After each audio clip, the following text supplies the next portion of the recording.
Yo, what's up, guys? Back at it with, I think, day 6 of history or preparing for. Yeah, today I really feel, you know, not ready. There's been multiple days I trade, and I just feel like I miss every single opportunity that's presented to me. Um, I've been trading for 2 years and a half, and maybe I have some type of ego that I think I can, make money without being 100% prepared. Like, this is very, very serious. Trading is. You can't just wake up out of bed and expect yourself to make a lot of money. You have to wake up, do a routine, and analyze before the market opens and be ready by 8:29. Now, the market open, be ready by 8:29, and sit here and concentrate for a whole 2 hours. Don't go on your phone. Don't stay up late watching stuff on your phone. All you need to do is do it 5 times in a week. In the weekends, you have to relax. Like, this month of March could have been a very, very successful month for me. Like, this month could have been, honestly, a 10K month for me. So, and, I let it slip by. This month's about to be over. We have this week, and then Monday, Tuesday of next week. And I have no accounts passed. And yeah, I'm just very disappointed in myself. I thought I would make it far, but I guess I'm not as, great of a man as I thought I was. But, let's get into it. Just because, I don't feel motivated doesn't mean I can't just, continue doing what I need to do. San Marino, Bosnia and Herzegovina, Moldova, Portugal, North Macedonia, Hungary, Switzerland, United Kingdom, Malta, Montenegro, Denmark, Belgium, Andorra, Greece, Bulgaria, Croatia, Italy, Slovenia, Germany, Ukraine, Romania, Cyprus, Spain, France, Czech Republic, Poland, Estonia, Ireland, Liechtenstein, Austria,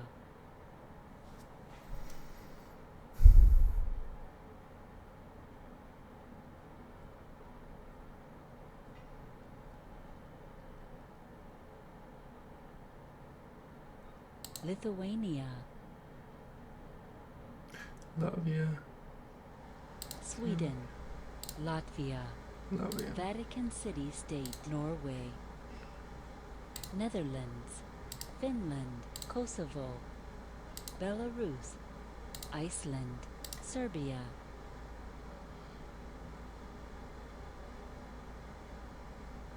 Albania, Monaco,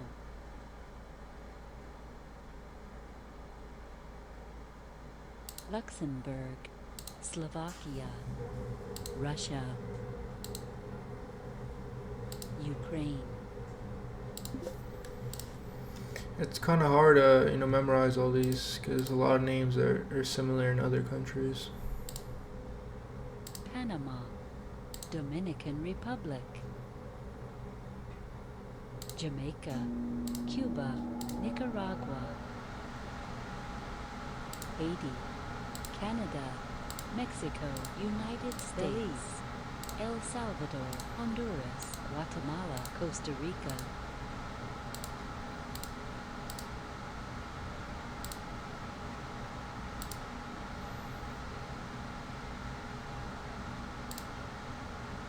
Paraguay, Chile, Guyana,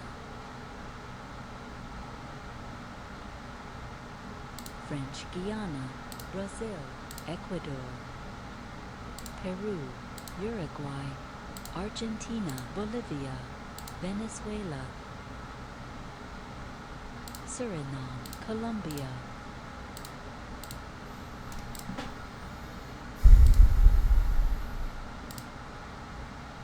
Vietnam, Indonesia, Iran, South Africa, South Korea, Democratic Republic of the Congo, Japan, Turkey, Russia, Brazil, Tanzania, Italy,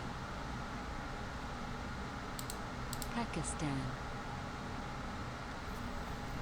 So this is Europe, this is Africa, this is Asia, Oceania, South America, North America, South America, North America, Europe, Africa, Asia, Oceania. Colombia, China, India, Nigeria, Germany, Mexico, Ethiopia,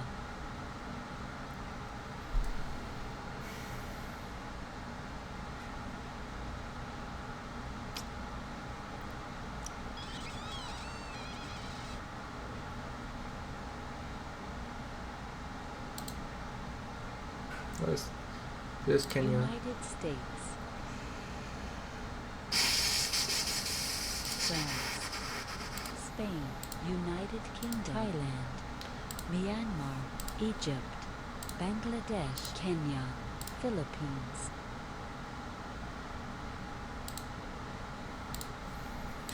You know, sometimes I think it's very hard to keep going, putting in effort in this world. The reason why I think about stuff like that is because North Dakota, right now everybody's enjoying their time. Louisiana, There's Ohio, people out there just dying. Kids getting trafficked, people getting trafficked, people dying, killing each other for useless reasons.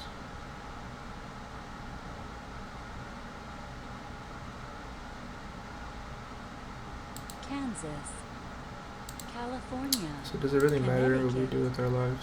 Oklahoma, Michigan, At the same South time, you could think, Carolina, it doesn't matter what we do with our lives. Exactly, it doesn't matter. So try your best, you know, but Iowa, only try so much. Montana, Ohio, It's hard not to like give up, South you know. Carolina, Maryland, New Jersey, Washington, Oregon, Mississippi, Texas, Rhode Island, West Virginia, Tennessee, Michigan, Indiana, Wisconsin, Minnesota, Hawaii, Nevada, Massachusetts, Missouri, Illinois, Arizona, Louisiana, Florida, California, North Carolina, New Mexico, Kansas, Nebraska,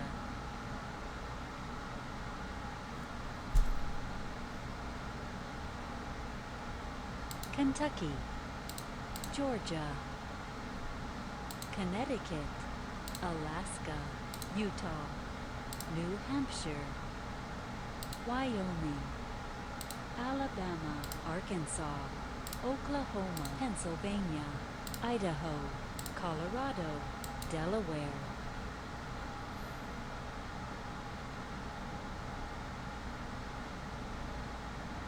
South Dakota, Virginia, Iowa, New York, North Dakota, Vermont, Maine,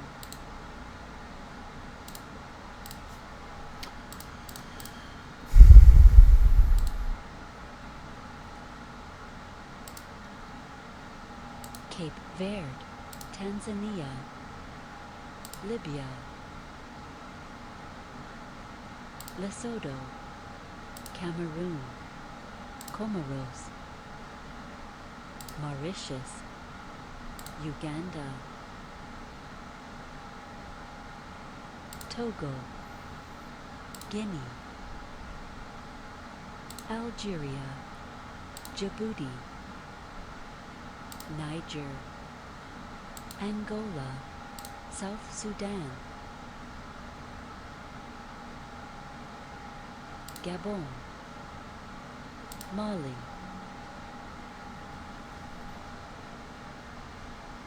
Central African Republic, Madagascar, Guinea-Bissau, Benin,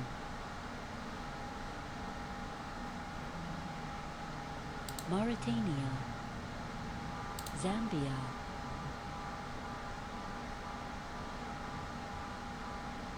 Eswatini, Republic of the Congo, Ethiopia, Egypt, Seychelles, Kenya, Liberia, Sao Tome and Principe, South Africa, Somalia, Ivory Coast, Sierra Leone, Senegal, Eritrea, Morocco, Chad, Democratic Republic of the Congo,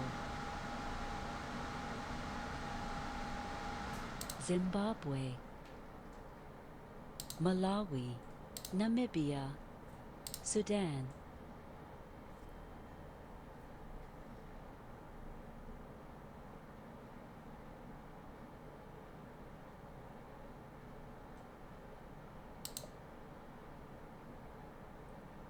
Mozambique, Western Sahara, Gambia, Burundi, Nigeria, Rwanda, Burkina Faso, Tunisia, Equatorial Guinea, Botswana, Cameroon, Senegal, Uganda, Mauritania, Gabon, Madagascar, Togo, Kenya, Central African Republic, Comoros, South Africa, Morocco, Mali, Mauritius, Zambia, Guinea-Bissau, Ethiopia, Niger, Eswatini, Republic of the Congo, Cape Verde, Rwanda, South Sudan, Burundi, Eritrea, Sudan, Ivory Coast, Benin,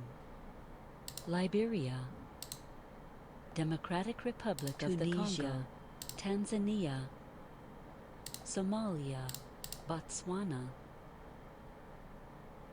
Seychelles, Lesotho, Zimbabwe, Sao Tome and Principe, Western Sahara, Equatorial Guinea, Libya, Angola, Mozambique, Gambia, Malawi, Nigeria, Egypt, Algeria, Djibouti, Burkina Faso, Namibia, Sierra Leone, Ghana, Guinea, Chad,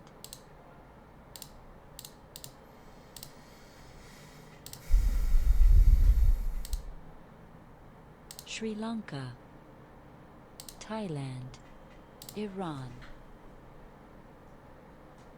Qatar, Turkey, Tajikistan,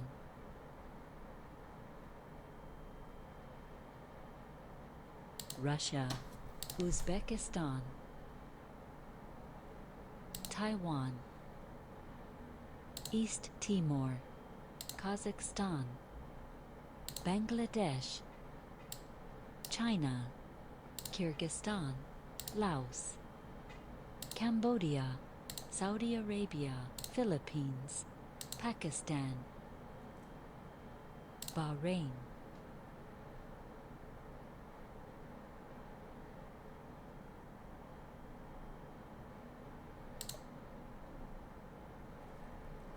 Maldives, Yemen, Israel, Vietnam, Azerbaijan, South Korea, Malaysia, Georgia, Oman, United Arab Emirates, Lebanon, Japan, Iraq, Turkmenistan, Mongolia, Armenia, Nepal, Jordan, Bhutan,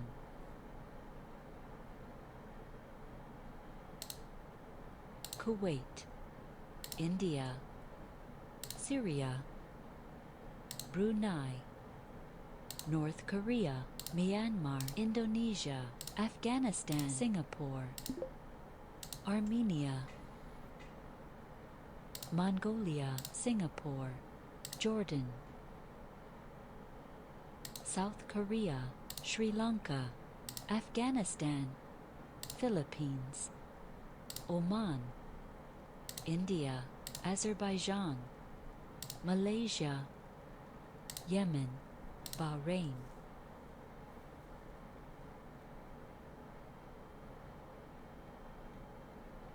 Kazakhstan, Qatar, Taiwan, Uzbekistan, Russia, Nepal, Georgia, Israel, Turkey, Brunei, Thailand, Iran,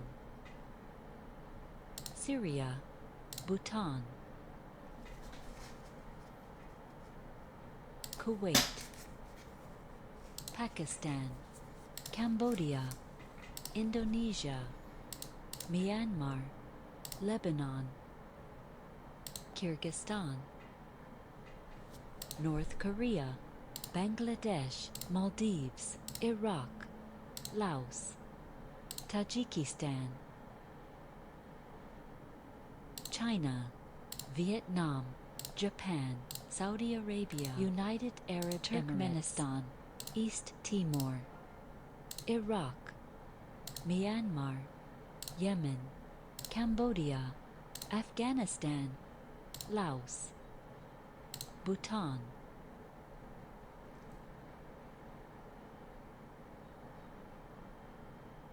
Philippines, Pakistan, United Arab Emirates, Oman, Singapore, Kyrgyzstan, Saudi Arabia, Armenia, Taiwan, Bangladesh, Kuwait, Nepal, Kazakhstan, Tajikistan, Brunei,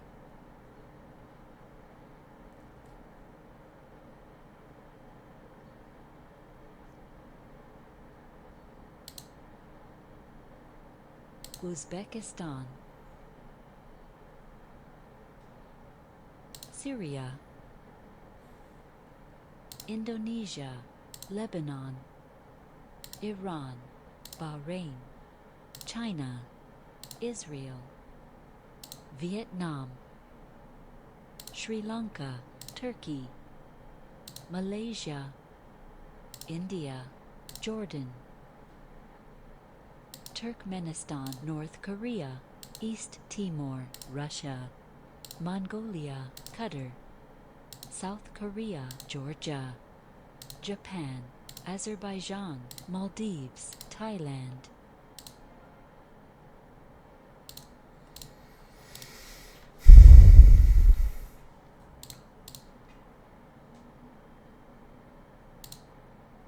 Tonga,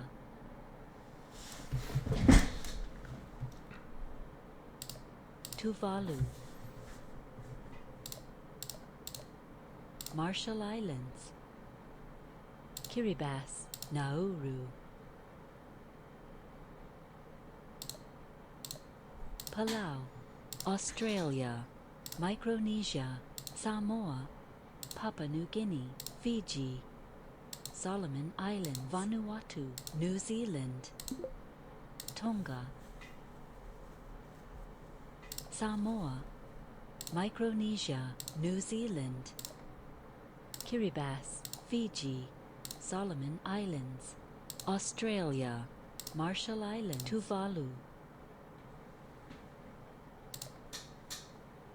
Papua New Guinea, Vanuatu, Nauru, Palau, Tonga, New Zealand, Marshall Islands, Kiribati, Vanuatu, Palau, Samoa, Micronesia, Fiji, Australia, Papua New Guinea, Tuvalu, Nauru, Solomon Islands, New Zealand, Tuvalu,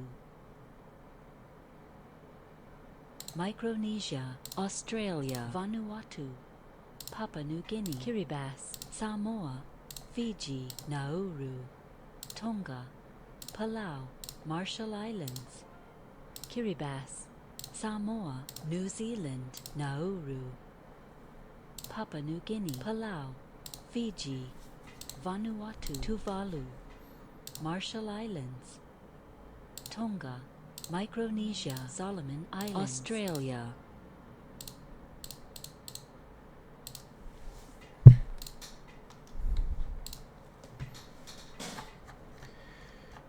Alright, so that's it for studying the countries.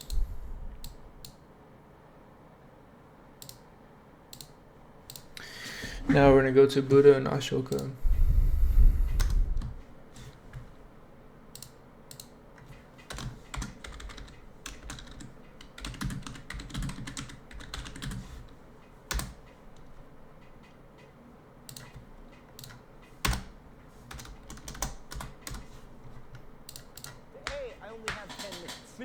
Mr. Green, I don't have time for you today, me from the past. B, when we study history, we tend to study unified polities that we can label, like the Roman Empire, or China, or Beliebers. And this emphasis on unity tends to C, lead to labels that mask a lot of historical difference, like for instance Europe, which is such a weird and nebulous word that we don't even know what it means. Plus D, no offense Europe, but there are not many histories more complex than India. And E, a lot of what we know about Indian history comes from British historians who both used and embodied the phrase historical bias. All of which F makes it very unfortunate that we only have 10 minutes, but we will do our best. Okay, we're gonna make this like Voldemort's soul and split it up into 8 parts.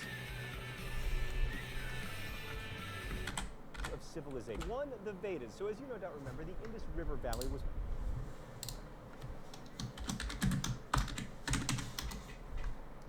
one of the earliest cradles of civilization. But that original civilization basically disappeared sometime after 1750 BCE. Then there was a long period of Aryan migration, and by Aryans we do not mean like prehistoric Nazis. We mean people from the Caucasus who migrated down to the can you, Stan, can you just spell it for me? Thank you. We know about these Aryans primarily because they left behind religious texts, the earliest of which is called the Vedas. The Vedas are also the earliest texts of what will come to be known as Hinduism, although it wasn't known as Hinduism then, and they're responsible for tons of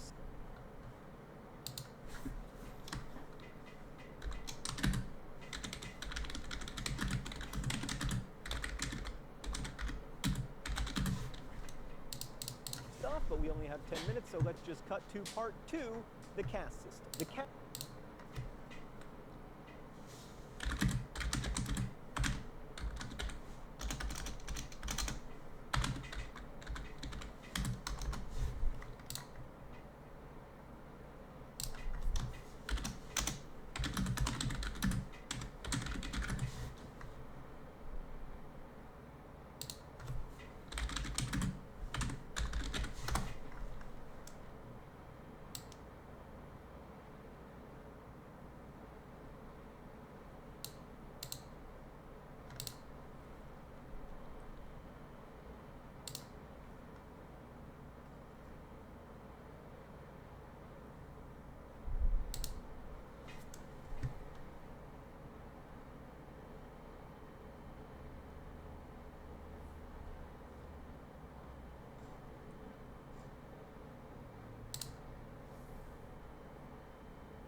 system is one of India's most enduring and fascinating institutions. Let us read from one of the Vedas about Purusha, the universe-pervading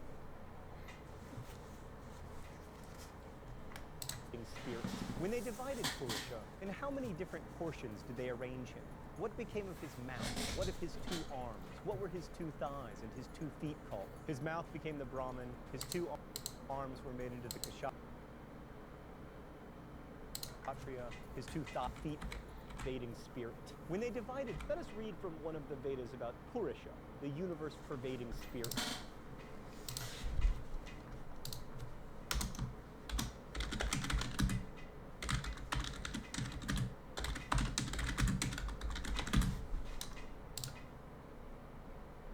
When they divided Purusha, in how many different portions did they arrange him?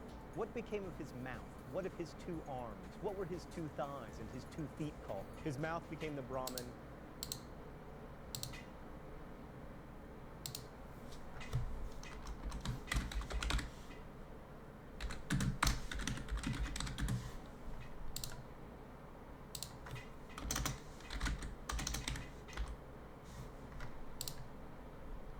His 2 arms were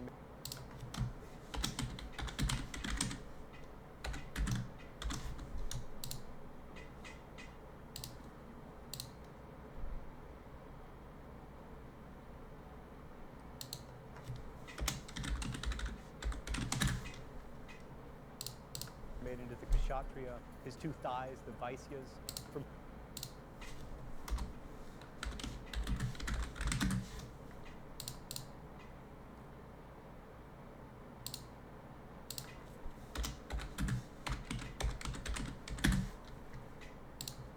his 2 feet, the Shuddha.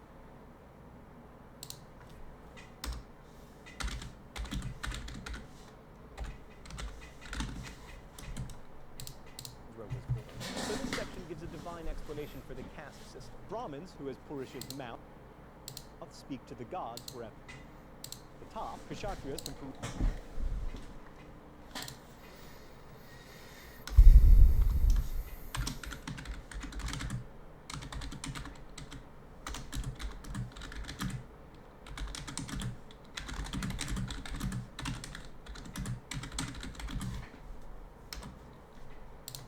Purusha's arm became the warrior.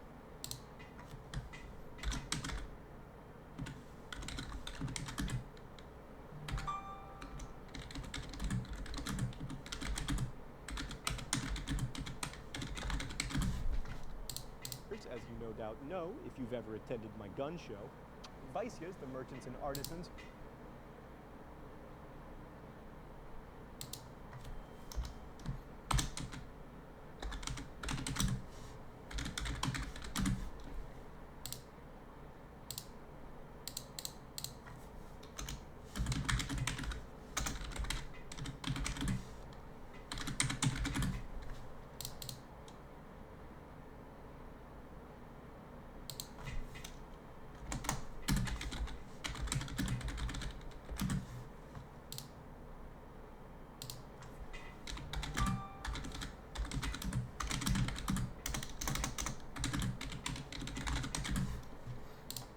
provide money for the priests and the warriors came from Purusha's thighs, because everybody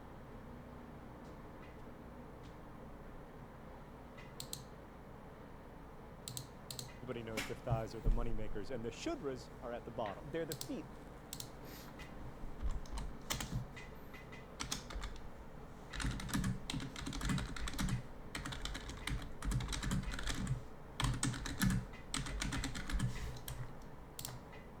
The laborers in the farm.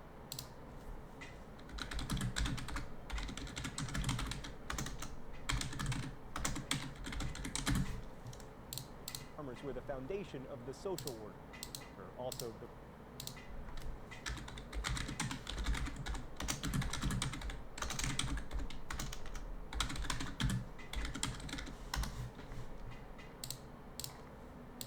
rest of us stand on them. The caste system becomes much more complicated than this, but that basic division into 4 classes remains throughout much of Indian history. In spite of the efforts of many reformers we'll be meeting in future episodes of Crash Course, the caste system is the foundation for another big concept in Hinduism, Part 3, Dharma.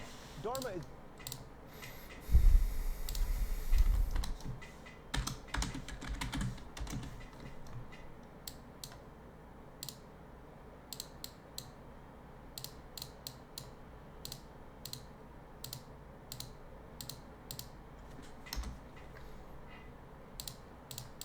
basically one's role in life and society.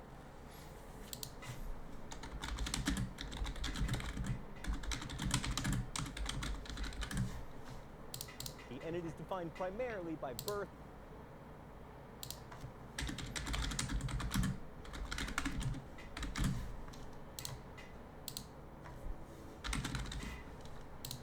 and by caste. The whole idea is explained nicely in this passage from the Bhagavad Gita, where Krishna is talking to the warrior Arjuna.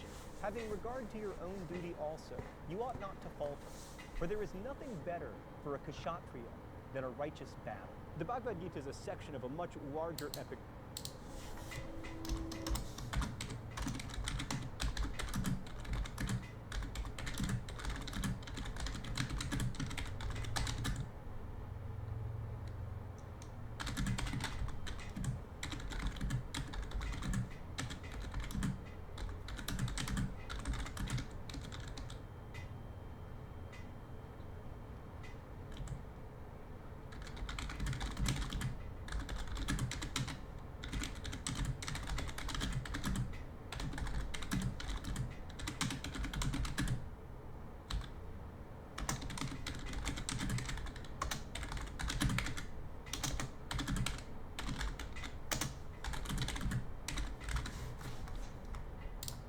Poem called the Mahabharata, which basically tells the complicated and long story of a war between two kingdoms. And we can really see how important Dharma is in this passage, because Krishna is basically telling Arjuna that because he is a warrior, a kshatriya, he must fight. Even if he's bad at it, like for instance, if he gets killed, it's still preferable to not living his Dharma. It's better to be a bad warrior, if you're a kshatriya, than to be the world's best baker. Basically, you're better off fulfilling your own Dharma poorly than doing someone else's well. That leads us to part 4, samsara, moksha, and karma.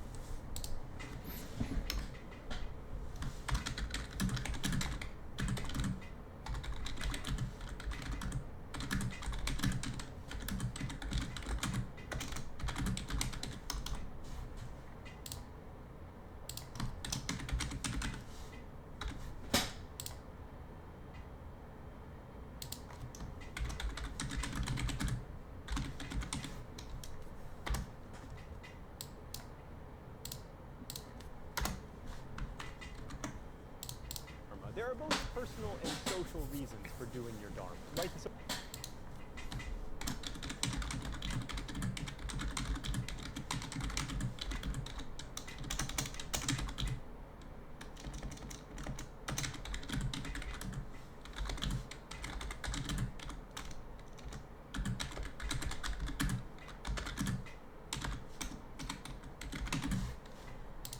social reason is obvious. Dharma and caste combine for excellent social cohesion. You get the exact right number of bakers and the exact right number of warriors. We could stand to implement this system in the United States, actually, where everyone knows we suffer from a shortage of electrical engineers and a surplus of people who want to be on reality TV shows.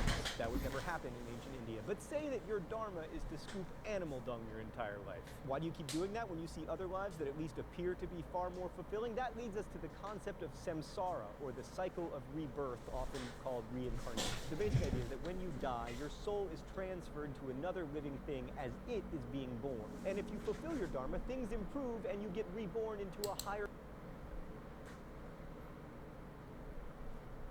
being. You're being born. And if you fulfill your Dharma, things improve and you get reborn into a higher being. You don't have to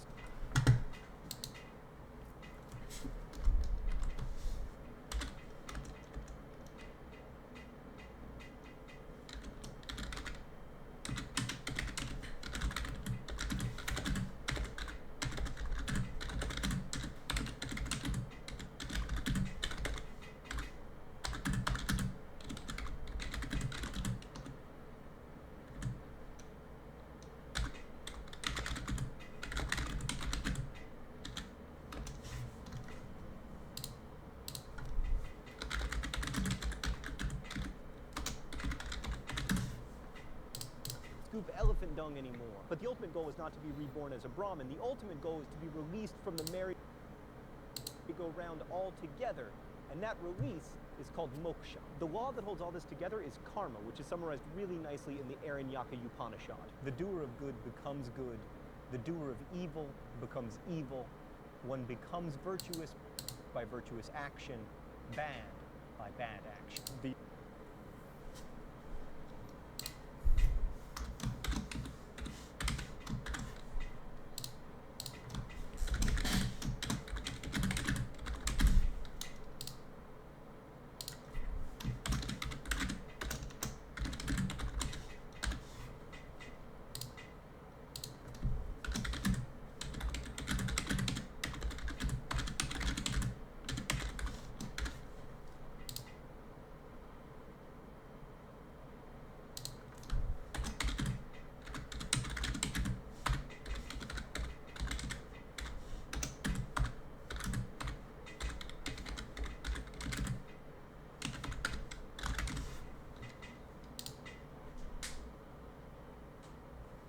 Upanishads, by the way, are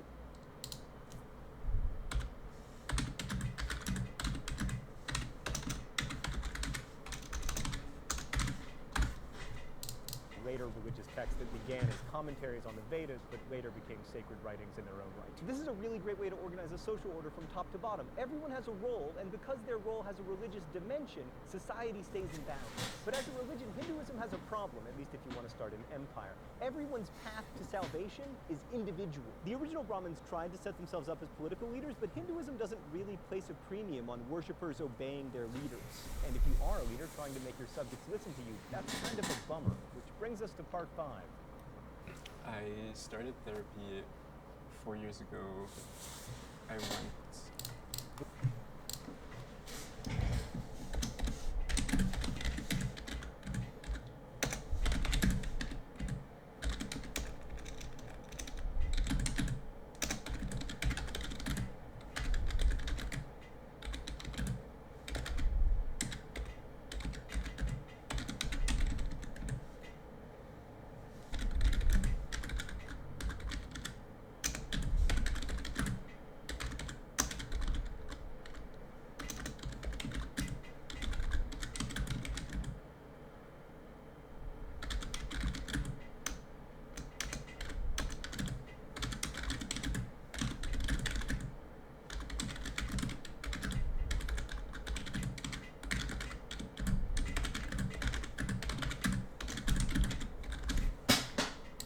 Buddhism. We can't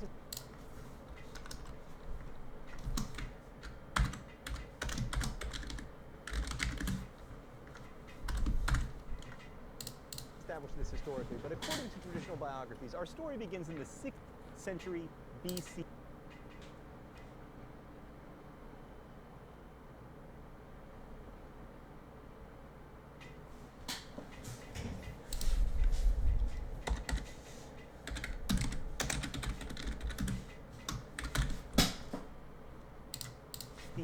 Let's go to the thought bubble. So there was this prince, Siddhartha Gautama, whose father kept him locked away in a palace because a prophecy foretold that the family would lose the kingdom if he ever left. But because a prophecy foretold that the family would lose the kingdom if he ever left. But as house arrests go, this was a good one. Siddhartha had great food, great entertainment, a hot cousin for a wife, etc. But he suspected that there was more to life. So he snuck out of the palace a few times. On these travels, he encountered an old man, a sick man, and finally, a corpse. Having realized the ubiquity of suffering, Siddhartha left the palace, renounced the crown, and sought out the holiest men to try to find how it could be possible that life would come to such a terrible end. Eventually, Gautama became an ascetic, fasting and meditating for days at a time, hoping to find enlightenment. And finally, after meditating for about a month under a tree, it came to him. Nirvana. No, not that one. Yes, that. He finally understood the meaning of life and began teaching it to people who would become his disciples. He had become the Buddha, which means teacher, and he taught the 4 noble truths, which are 1, all life is suffering. 2, the source of suffering, which are 1, Buddha, and began teaching it to that for about 8 and sought corpse. Men. Eventually, Gautama became an ascetic, fasting and meditating.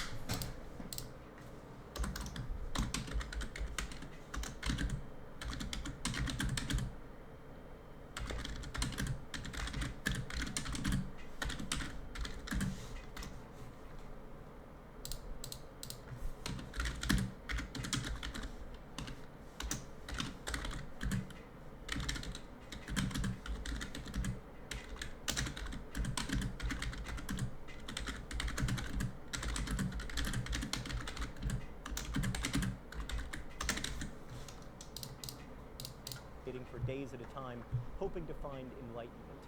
And finally, after meditating for about a month under a tree, it came to him. Nirvana. No, not that. Yeah, his disciples. He had become the Buddha, which means teacher, and he taught the Four Noble Truths.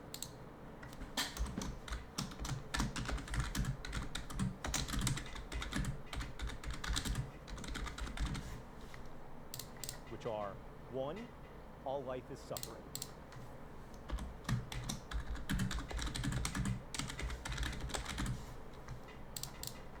2, the source of suffering is desire, not just sexual desire.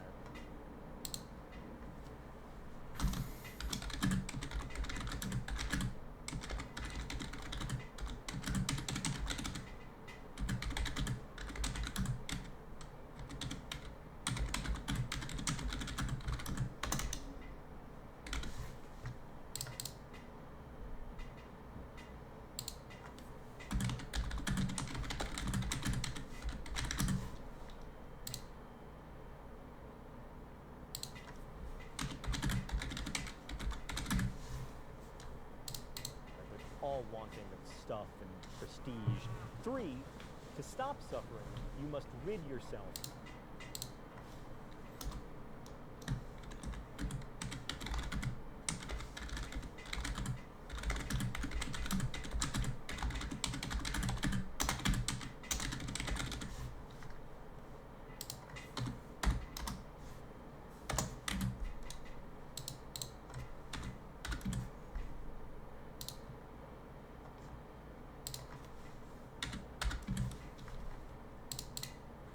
of desire.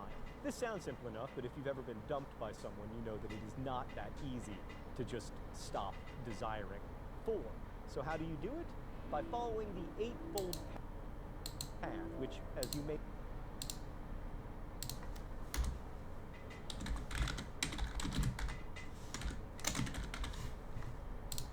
suspect, is a set of 8 prescriptions on how to live that we don't have time to talk about because, oh wait, look, thought bubble! Set of 8 prescriptions on how to live that we don't have time to talk about because, oh wait, look!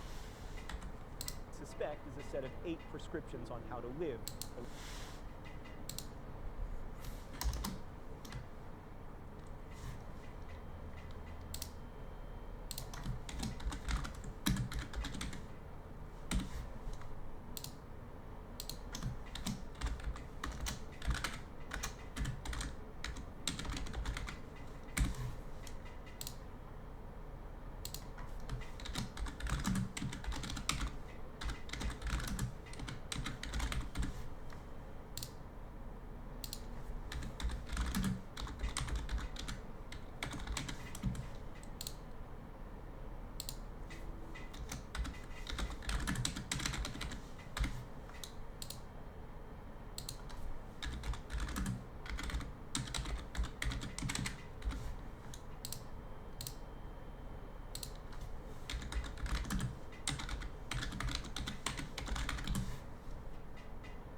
We don't have time to talk about because, oh wait, look, thought bubble, you put some learning in our learning so we can learn while we learn.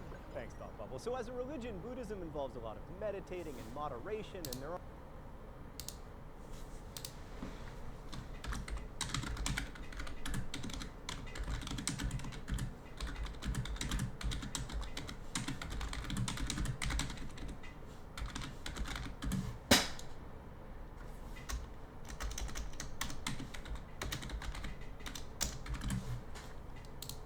aren't that many fun rituals, and if you're a Buddhist monk, you don't get to have power like most holy people do. You have to renounce everything, including your hair. And yes, some of them get to be Kung Fu monks, but only in China, where Buddhism eventually migrated and became a religion with fun rituals and all kinds of great stuff that's hard to Gautama probably wouldn't have even recognized. But we're not talking about fun, populist religion. We're talking about old school, ascetic Buddhism. Sure, you might be happy and fulfilled if you follow the Eightfold Path, but from everything we've learned so far, it would appear that humans don't want to be happy and fulfilled, or else they never would have stopped foraging. But Buddhism was very attractive if you were a low-caste Hindu because there was no caste system. In theory, anyone who follows the Eightfold Path and renounces desire can be freed from suffering and achieve nirvana, maybe even in this life, instead of having to get reborn for maybe millennia and knowing that each time there is only a tiny chance that you will end up something awesome, like a honey badge. By the way, totally tangential part 6. Did you know the game Chutes and Ladders has its origins in ancient India? They call it snakes and ladders. The ladders are steps forward on the path to moksha, and the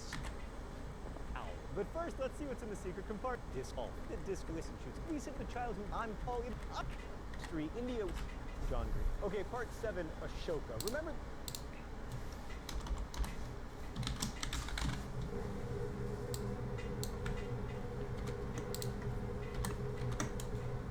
that for most of Indian history, India was not one unified place. It was tons of different principalities and city-states and everything else. But India did experience indigenous political unity twice, first under the Mauryan dynasty in the 3rd century BC.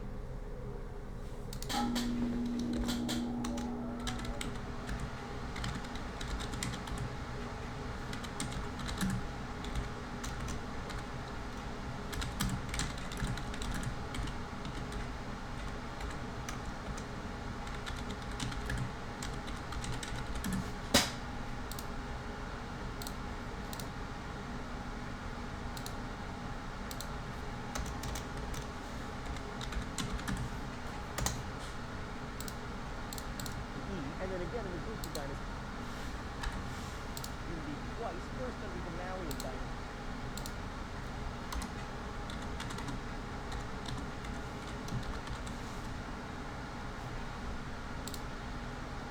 In the 3rd century BCE, and then again in the Gupta dynasty.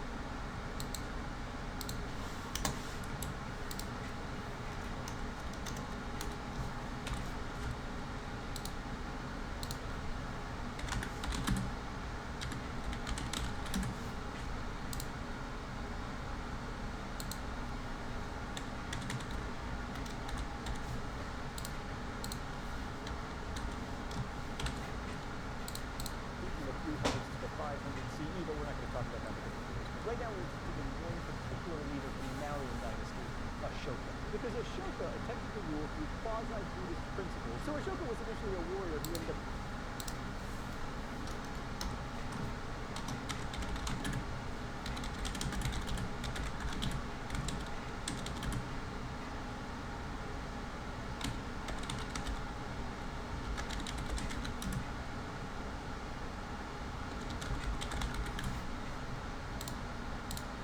expanding the empire that his grandfather started. And Ashoka experienced this conversion to Buddhism after he saw his own army devastate the kingdom of Kalinga, something I bring up primarily so that I can say kingdom of Kalinga. Dan, if anyone wants to talk about that, kingdom of Kalinga.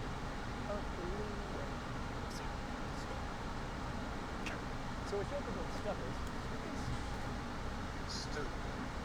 We've said that being more pretentiously. Stupas. So Ashoka built stupas, these mound-like monuments to the Buddha all over his kingdom to show his devotion. And he also put up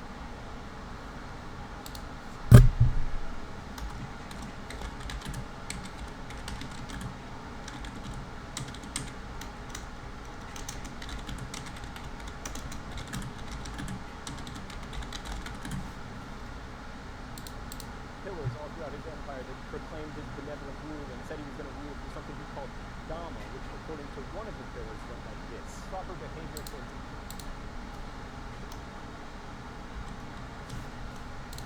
something he called Dhamma. It was all throughout his empire that proclaimed his benevolent rule and said he was going to rule.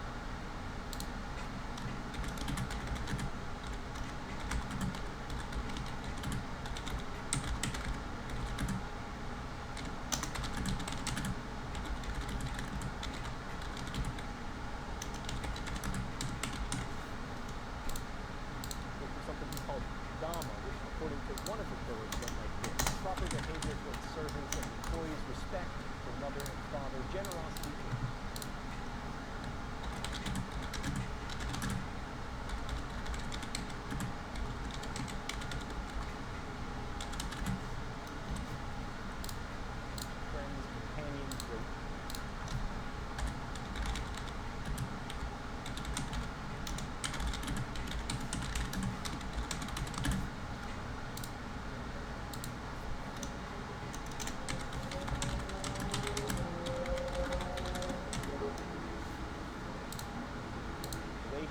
Brahmins.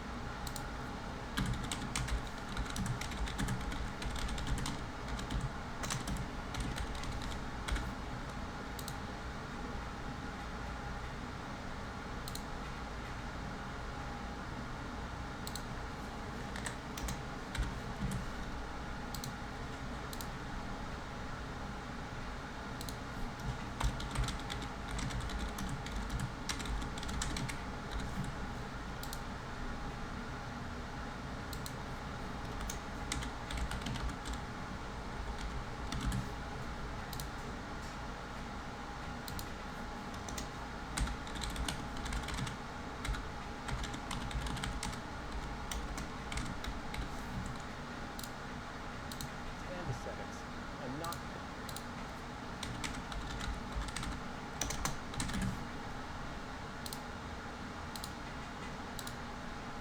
killing living beings.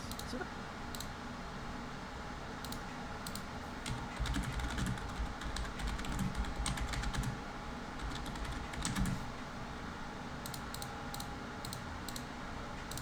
those are not individualistic goals like we see in Hinduism. They're relational goals like we're going to see next week when we study Confucianism. And that's one of the reasons why Ashoka's empire wasn't actually very Buddhist. Because ultimately, Buddhism isn't that concerned with the order of the world. Buddhism argues that the fulfillment of the self will lead to the order of the world. In the end, Ashoka's empire didn't outlast him by much, and soon enough, Buddhism declined in India almost to the point of extinction. Part 8, the big finish. So as anyone who's ever practiced yoga knows, Hinduism is the most flexible of all the world religions, which is part of the reason it's often described as polytheistic. The belief that gods can take many forms makes it easy for Hinduism to assimilate other religious traditions, which is exactly what happened with Buddhism. In time, the Buddha came to be worshipped as another incarnation of one of the Hindu gods and not as a mortal teacher. So in the end, Hinduism, rather than purging the Buddha, enveloped him. So all this means that while Hinduism has a tremendous amount of variety and flexibility, its core tenets of samsara, karma, and the caste system have provided a remarkable amount of cultural and social unity to the Indian subcontinent for millennia. Fortunately for the Buddha, his teachings migrated east to China. We're going to make that same journey next week. I'll see you then. Crash Course is produced and directed by Stan Muller. Our script supervisor is Danica Johnson.